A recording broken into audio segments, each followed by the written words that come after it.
nutcase who thinks he's Napoleon. Huh? Oh yes, I am Napoleon, right? And the next thing, the guys in the white coats come and take him away, put him in a rubber room. He's crazy. He's nuts. Why? Because he thinks he's somebody that he's not. Something that he has no qualification, no background, no reason. Huh?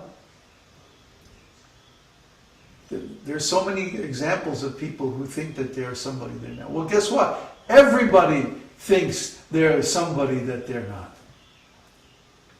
Because they accept these designations that are based on mental concoction only. And then they, even worse, they base their actions and their plans on these concocted ideas of who they are. And because of this, everything they do becomes a failure. And then they wonder, why am I failing again and again? Huh? Why am I so frustrated? Why am I so unhappy? Huh? Why am I fighting with everybody? Why am I suffering so much? Huh? Well, it's simple. Everything you're doing is based on a false premise. Illusion. A false sense of identity. A false sense of purpose. So if we try to do something that is false, how can we be successful? We're going to run into obstacles. We're going to fail again and again and again. This is the story of material life. This morning I was posting something and I told that story of the old man and the king. The guru says to the king, you know, you should really pursue spiritual enlightenment while you're still young and strong. And the king says, no, this is the time for material enjoyment. Then later on, when I'm old, then I can do sadhana and become enlightened and all that. The other guru says, but you don't understand. If you don't change your desires now, in old age you won't be able to change. And you're still going to be lusty, but you won't be able to do anything about it. And you'll be defeated and frustrated by the forces of material nature. The king still wasn't convinced. So the guru says, okay, now I'll set up a demonstration and prove it to you. Just give me a few days. And the king said, all right.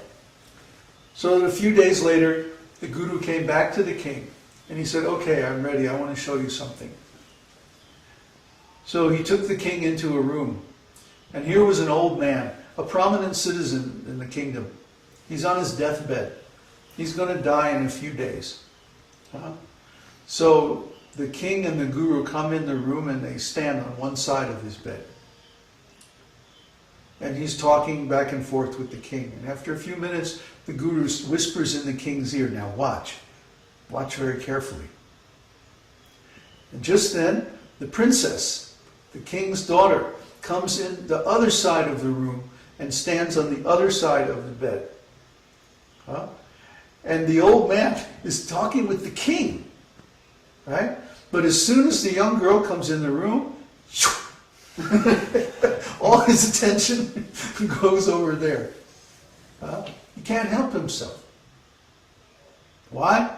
Because he had not changed his desires from material to spiritual in this life, and therefore even at the end of life, he still has a desire for material things. And he still has lust in his heart. Who is that? That famous preacher that fell down? Some famous Christian preacher fell down a few years back. It was during the Clinton administration. And he said, he confessed publicly, well, I have lust in my heart. See?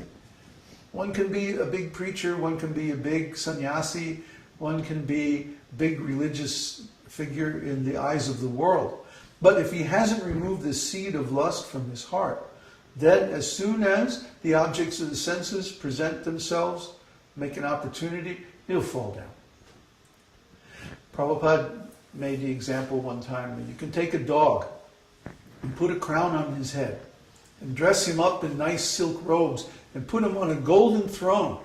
And everybody can bow down and worship him as the king. Huh? But then you throw a bone, and immediately, he's going to act just like a dog.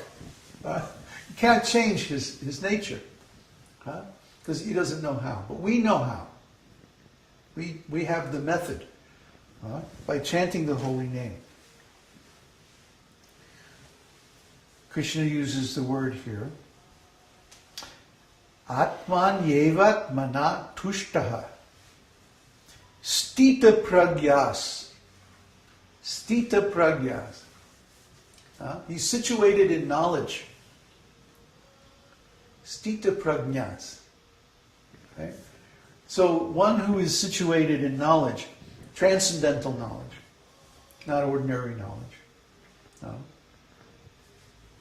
He is in a position to know his real self, his real identity.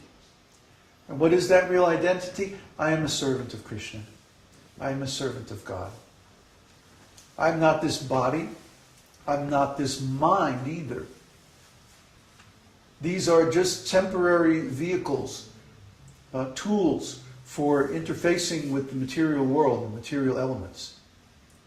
And what am I doing? Well, Krishna explains later on in Bhagavad-gītā that the soul is riding on this machine made of material energy.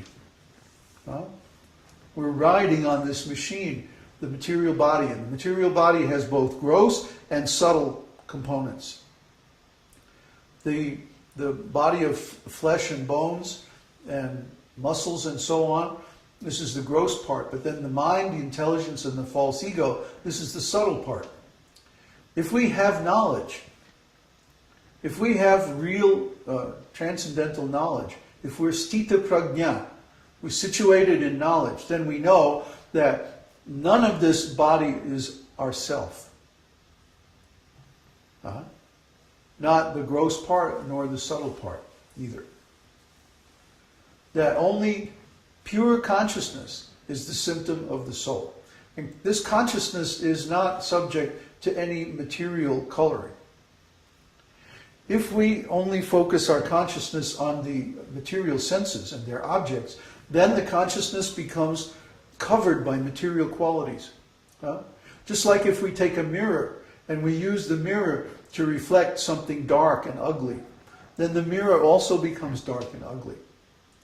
But if we turn our consciousness towards Krishna, and by the power of his holy name, we use it to think of him all the time, then our consciousness also develops spiritual qualities. Just like if I take the same mirror and turn it toward the sun, now it begins to shine like the sun. Very beautiful.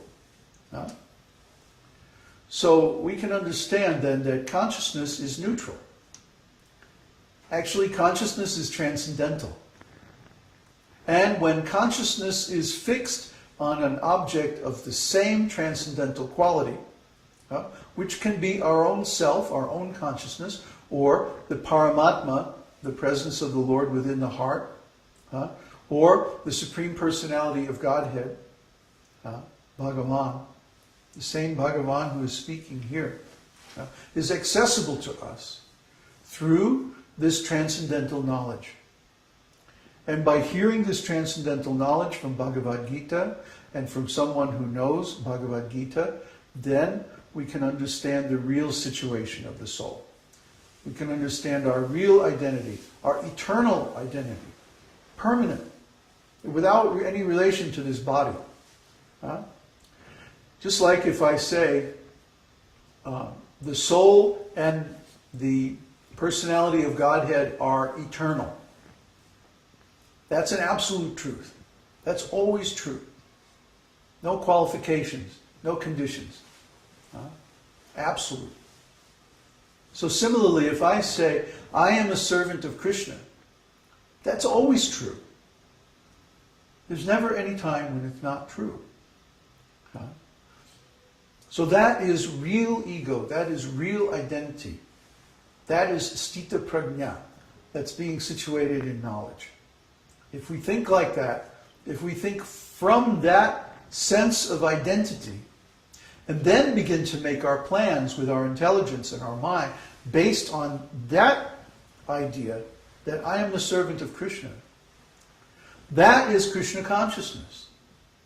See? And not merely reciting some books or, putting on some robes and tilak and, outwardly accepting the signs of a devotee. That's not being a devotee. That might be the beginning of being a devotee. But the real thing that makes a person a devotee is to think, accept the false ego, kicked out, and the real ego that I am a servant of Krishna. That's who I am. I'm not a servant of anyone else. Maybe my spiritual master, but I'm servant of Krishna, primarily. So this is my eternal identity. And then if I start making my plans for